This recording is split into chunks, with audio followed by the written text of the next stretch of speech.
ከቸልተኝነት የምትወጡበት ቸልተኛ ያደረገ እይታን የሳበ ነገር ነው።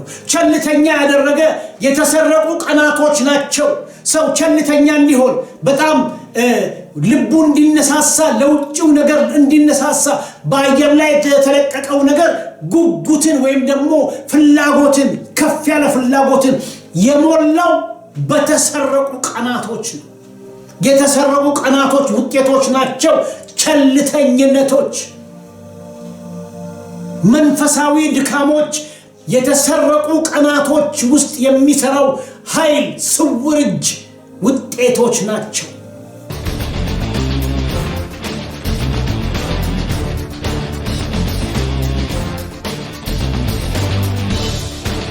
አካሉ አንድ ነገር ይጎለዋል። መጽሐፍ የሚለው ይሄንን ፓስተሩ አንድ ነገር ይጎለዋል፣ ሐዋርያው አንድ ነገር ይጎለዋል፣ ነብዩ አንድ ነገር ይጎለዋል፣ አስተማሪው አንድ ነገር ይጎለዋል፣ ሰባኪው አንድ ነገር ይጎለዋል፣ ምእመኑ አንድ ነገር ይጎለዋል። በአካል ውስጥ ያለው ሁሉ ብልቶች አንድ ነገር ይጎላቸዋል። ሙሉ የለም። ጳውሎስ ለዚህ ነው ከፍለን ነው የሚል። ሁሉንም አናውቅ፣ ከፍለን ነው የምናውቅ። በንቃት መኖር እንደሚገባ ሳይሆን በንቃት እንደሚጠበቅ።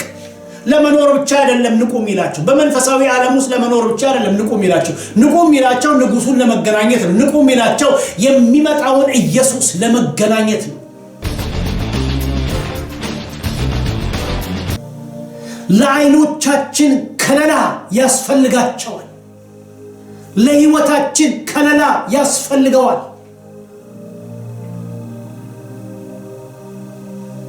ዓይኖቻችንን እንድንከለክል ያስፈልጋል። ዋጋ ያስከፍላል። የተሸጡትን የተማረኩትን ጊዜያቶች መልሶ ለራስ ለእግዚአብሔር ማድረግ ዋጋ ያስከፍላል። ቀኖችን ለሚገባ ነገር ማዋል ዋጋ ያስከፍላል። ዋጋ ማስከፈሉ ከባድ መስሎ እንዳይታየን መጽሐፍ ቅዱስ ኢየሱስ ይመጣል ይላል። ዋጋ ከፍለን ቀኖችን የራሳችን የምናደርገው፣ ዋጋ ከፍለን ዘመንን የምንዋጀው፣ ዋጋ ከፍለን ጊዜን የምንዋጀው ለምጽአቱ ለመዘጋጀት ነው። የፍጻሜያችን ተስፋ ለሆነው ለእግዚአብሔር ልጅ ዳግም ምጽአት ከሚመጣው አስከፊ ጆሮ ከማይችለው ዓይን ከማይችለው ከታላቁ መከራ ለመትረፍም ጭምር ነው። የክርስትና ግብ ላይ ለመድረስ ነው። እውነቱ እሱ ሐዋርያው የሚያሳስበው ዘመኑን ዋጁ የሚለው ለዚህ ነው።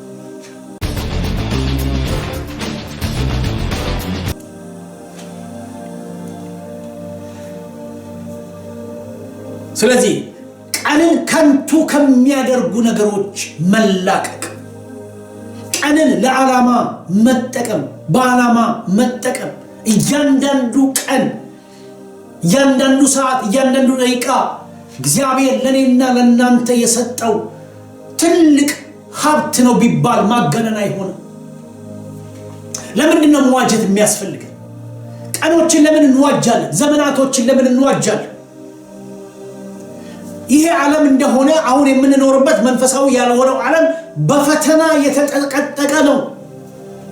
ትኩረትን በሚስቡ ነገሮች የተጠቀጠቀ ነው። አሁን ይሄንን ስለምናገር አሁን የዓለም ሁሉ እይታ በሶስት ነገሮች ላይ ነው። እስራኤል፣ አሜሪካ፣ ኢራን። በአንድ ሰሞን የኡክራይንና የራሽያ ጦርነት ነበር። በጣም የዓለምን እይታ የወሰደ የነገስታትን እይታ የወሰደ ማንም የዘገበው ምን ሊፈጠር ነው የሚባል ታላቅ ፍርሃት፣ ታላቅ ድንጋጤ። በመሃል ደግሞ የተፈጠሩ ሌሎች ጦርነቶች፣ የድንበር ጦርነቶች በፓኪስታን የነበረ፣ አሁን ደግሞ በኢራን በእስራኤልና በኢራን በአሜሪካ መካከል ያለ ጦርነት፣ ደግሞም በየቀኑ የሚሰማ እኛ ጋር አዲስ ነገር የለም መቼም በመድራችን ላይ ያለ ሌላ ጦርነት፣ የእርስ በርስ ቢሆን የድንበር ቢሆን የመንግስት ቢሆን ፖለቲከኞች ቢሆኑ ዘረኞች ቢሆኑ ማለት ነገር አለ። እይታን የሳቡ ነገሮች አሉ።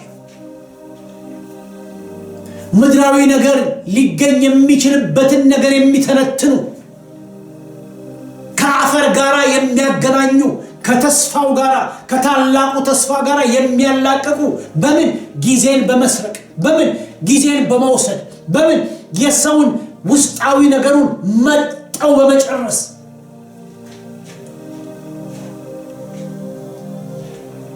ይሄ ዓለም በፈተና እይታን በሚሰርቁ ነገሮች የተሞላ ነው። ከታላቁ ሩጫ የሚያዘገዩ ናቸው። ከምጽአቱ የሚያጎድሉም ናቸው። ምን ማለት ነው የሚያጎድሉ ማለት? ክርስቶስ መምጣቱ አይቀርም። ኢየሱስ መመለሱ አይቀርም። የምጽአቱ ተካፋይ መሆን ሰው ላይሆን ይችላል፣ ላይሆን ይችላል። እያመለከ አዎ እያመለከ፣ በቤተ ክርስቲያን ውስጥ እያለ አዎ እያለ፣ መንፈሳዊ ሰዎችን እንጂ ይሄ ምጽአት ነጥቆ የሚወስደው ሃይማኖተኞችን አይደለም። በሃይማኖተኝነት ጥላ ውስጥ መኖር እንችላለን። ሁላችንም መንፈሳዊ የሚመስሉ ተግባራቶች ልናደርግ እንችላለን። ብሉይ ኪዳንም አዲስ ኪዳንም ለኛ ምስክር ነው። ብዙ ምስክሮች አሉልን። ስለዚህ አሁን ያለው ትኩረት እዛ ላይ ነው። በየቀኑ ትኩረትን የሚሰርቁ ወይም ደግሞ ትኩረትን የሚስቡ ነገሮች አሉ። በሌላ አባባል ከሰው ላይ ቀንን የሚወስዱ ከሰው ላይ ቀንን የሚበሉ ሌቦች በመንፈሳዊው ዓለም ውስጥ መንፈሳዊ በሆነ ነገር መጠመድ ማለት ነው። ዘመንን መዋጀት ማለት ሰው ካልተጠነቀቀ ጊዜውን ለማይረባ ነገር ሊያውለው ሁሉ ይችላል።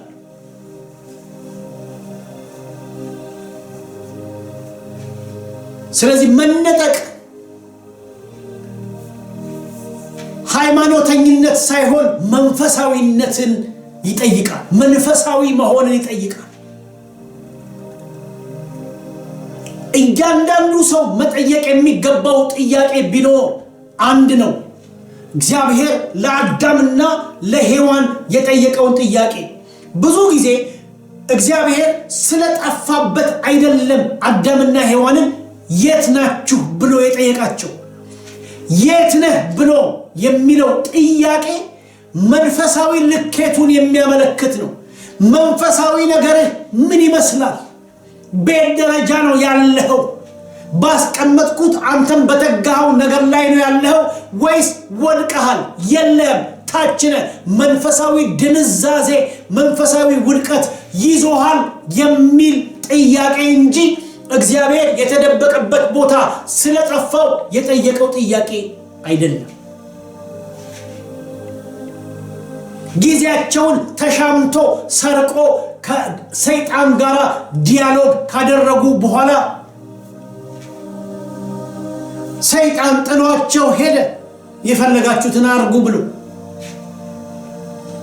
ሃይማኖታዊ ማድረግ ይችላል። ሰው መንፈሳዊ ቤት ቁጭ ብሎ ሃይማኖታዊ ሊሆን ይችላል። አዳምና ሔዋን እንደሆኑት ከመንፈሳዊነት ወደ ሃይማኖታዊነት ተሸጋግረዋል። እንደወደቁ በቅስፈት እግዚአብሔር መጥቶ አይደለም ሊያደርግ ያለውን ያደረጋቸው፣ ሊያሳይ ያለውን ያሳያቸው። ጊዜ ነበር። መጽሐፍ ቅዱስ ለበሱ የሚል ነገር ነው የሚነግረን። ሰፉ የሚል ነገር አይነግረንም። ለሚለብሱትን ነገር መፈለጋቸውን አይነግረንም። የትኛው ይሻላል ብለው የወሰዱትን ጊዜ አይነግረንም። መልበሳቸውን ነው የሚነግረን። መልበሳቸው የብዙ ነገሮች ውጤቶች ናቸው። ፈልገዋል። የትኛው ይሻላል? ይሄንን ብናደርግ ይሻላል፣ ይሄ ሰፊ አይደለም፣ ፊታችንንም ጀርባችንን ሊሸፍን አይችልም።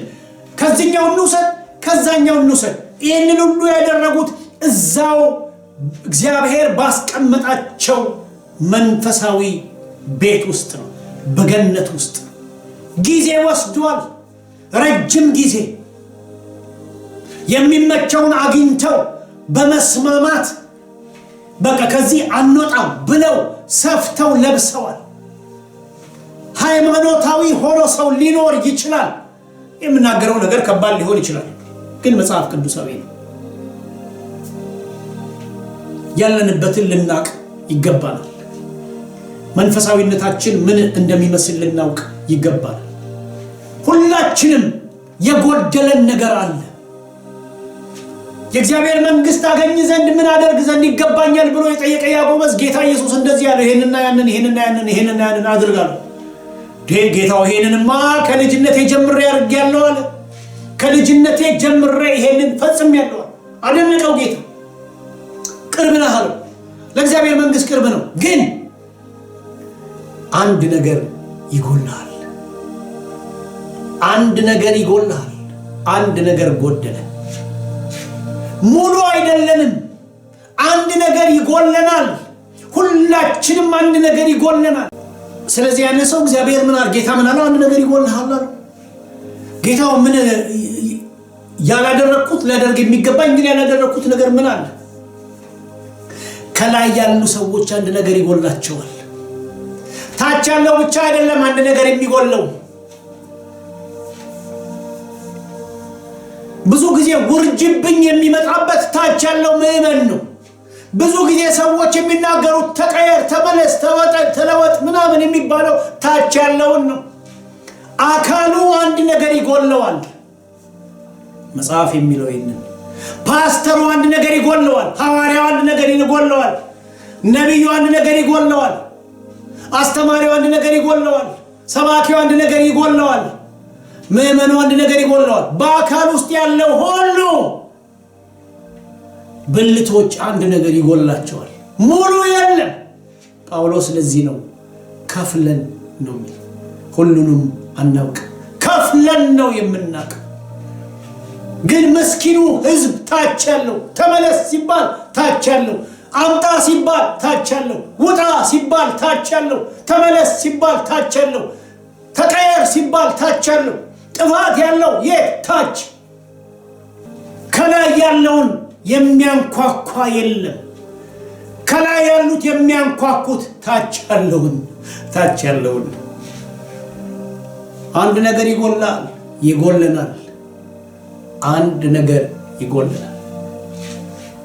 ስለዚህ ፕሮሰስ ነበረው አዳምና ሔዋን ለመልበስ፣ ወደ ሃይማኖታዊነት ለመቀየር። ምን ማለት ነው? ለብሰው በገነት ውስጥ ለመኖር ያላቸውን ፍላጎት እግዚአብሔር ዋጋ ሰጥቶታል፣ ቦታ ሰጥቶታል። ከዛ ውጪ ግን ሃይማኖታዊ ሆኖ ለመቀየር ግራውንም ቀኙንም አይተዋል። የትኛው ይሻላል ብለዋል። መውጣት አይፈልጉም። ነገር ግን በዛ ውስጥ እነሱ በሚመርጡት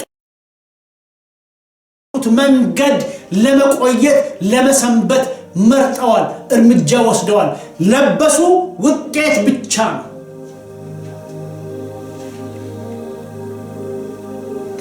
ለብሰው ሲጨርሱ ነው ጌታም የመጣው።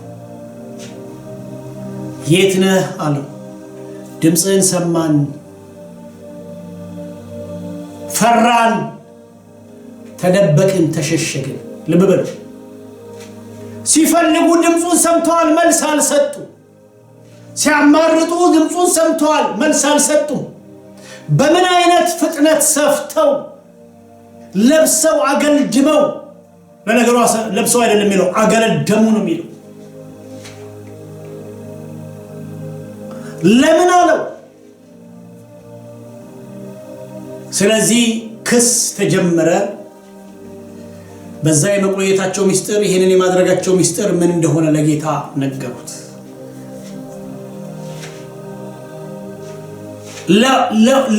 ከወደቁ በኋላ ለመቆየት ያደረጉትን ዝግጅት በተለያየ መልኩ ማየት እንችላለን። ግን ጌታ የፍቅር አምላክ ስለሆነ ይሄንን ሁሉ ድካማቸውን አየ፣ ይሄንን ሁሉ ጥረታቸውን አየ። የተበላባቸውን ቀናቶች ለመመለስ የሄዱባቸውን እርምጃዎች ያደረጉትን ነገር ሁሉ ተመለከተ። እነዛን ቀናቶች እንዴት እንመልሳለን? ማገልደም ከየት? ከዚሁ። ስለዚህ ምን እናድርግ? እናገልድምና በዚሁ እንቆይ፣ በዚሁ እንሁን፣ በዚሁ እንሰንብት ብለዋል። እንደገና ቀድሞ ያደረጉትን ነገር ለማድረግ ጥረት አደረጉ። ዝም አለ እግዚአብሔር። ቀንን የምንዋጅበት ምክንያት፣ ዘመንን የምንዋጅበት ምክንያት ከሚመጣው ክርስቶስ ጋር ለመገናኘት ነው። መንገዱ እኛ የምናዘጋጀው ሳይሆን መንገዱ ብርሃንና ብርሃን በሆነው በልጁ በክርስቶስ ኢየሱስ ብቻና ብቻ ነው። ከሚመጣ ጥፋት የሚያስመልጠው፣ ከታላቁ መከራ የሚያስመልጠው፣ ክርስቶስን እንድናገኝ የሚያደርገን የክርስቶስ ብርሃን ብቻ ነው። ሌላ መንገድ የለም። ሌላው ሃይማኖታዊ ነው፣ ምድራዊ ነው፣ አጋንንታዊ ነው፣ ሰይጣናዊ ነው። በምድር ያስቀራል፣ አፈር ያስበላል። እግዚአብሔር የፍቅር አምላክ ስለሆነ ጥረታቸውን ሁሉ አይቷል። እጁን ዘረጋላቸው። ያገለደሙትን የሄዱበትን መንገድ ሁሉ ተወው። ከእግዚአብሔር ጋር የምትገናኙት ነው ብሎ ሲል ኢየሱስ ክርስቶስን እነሱ በማይኖሩበት ባልኖሩበት ወራት የሚመጣውን የሚሰዋውን ያንን ክርስቶስ ሲያመለክታቸው ያገለደሙበትን ያንን ሃይማኖታዊነታቸውን አውልቆ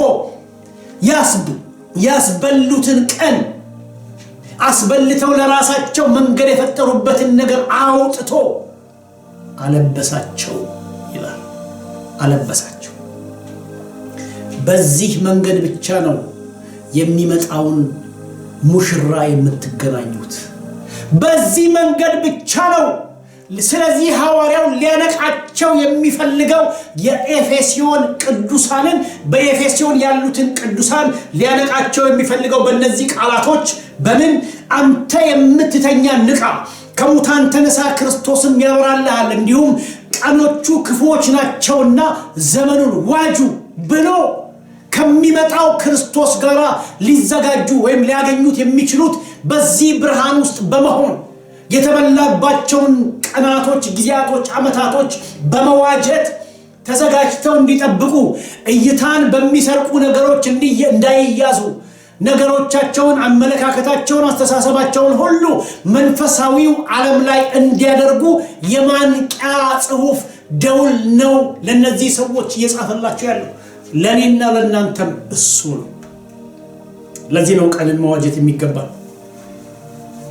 በእንቅልፍ የሚለው ቃል ከእንቅልፍ የምትነሱበት ቀን ነው የሚለው ከቸልተኝነት የምትወጡበት።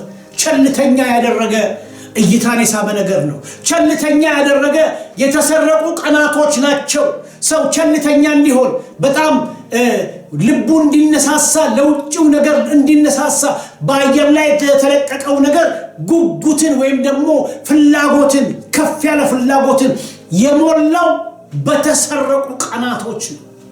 የተሰረቁ ቀናቶች ውጤቶች ናቸው ቸልተኝነቶች፣ መንፈሳዊ ድካሞች። የተሰረቁ ቀናቶች ውስጥ የሚሰራው ኃይል፣ ስውር እጅ ውጤቶች ናቸው። ስለዚህ በንቃት መኖር እንደሚገባ ሳይሆን በንቃት እንደሚጠበቅ። ለመኖር ብቻ አይደለም ንቁ ሚላቸው። በመንፈሳዊ ዓለም ውስጥ ለመኖር ብቻ አይደለም ንቁ ሚላቸው። ንቁ ሚላቸው ንጉሱን ለመገናኘት ነው። ንቁ ሚላቸው የሚመጣውን ኢየሱስ ለመገናኘት ነው። ስለዚህ እንዴት ነው ሚላቸው? ለመንቃት ምን እናድርግ የሚለውን ጥያቄ ሲመልስላቸው የእግዚአብሔር ፈቃድ ምን እንደሆነ አስተውሉ እንጂ ሞኞች አትሁኑ፣ እንደ ሰነፎች አትሁኑ፣ የምታስተውሉ ሰዎች ሁኑ። ስለዚህ በመረዳት እንድንመላለስ እንደ ሰነፎች እንዳንሆን መጽሐፍ ቅዱሱ ያስተምረናል። መንቃት፣ ለጌታ መምጣት፣ ራስን ማዘጋጀት ዋና ነገር ነው ብሎ ይነግረናል። ማቴዎስ ወንጌል ምዕራፍ 15 ምዕራፍ 25 ከቁጥር 1 እስከ 3 ላይ እጅግ መንቃት ያስፈልጋል። በዚህ ስፍራ የምታገኙት ቃል የአስርቱ ቆነጃጅቶች ታሪክ ነው። የጌታ ቤተሰቦች በደንብ ተከታተሉ፣ በደንብ ስሙ። ቀኖቹ ክፉዎች ናቸውና ዘመኑን ዋጁ። አንተ የምትተኛ ንቃ፣ ክርስቶስም ያበራልሃል። የጌታ ጸጋ ከሁላችሁም ጋር ይሁን። የሚቀጥለውን በሌላ ቪዲዮ አብረን እንመለከታለን።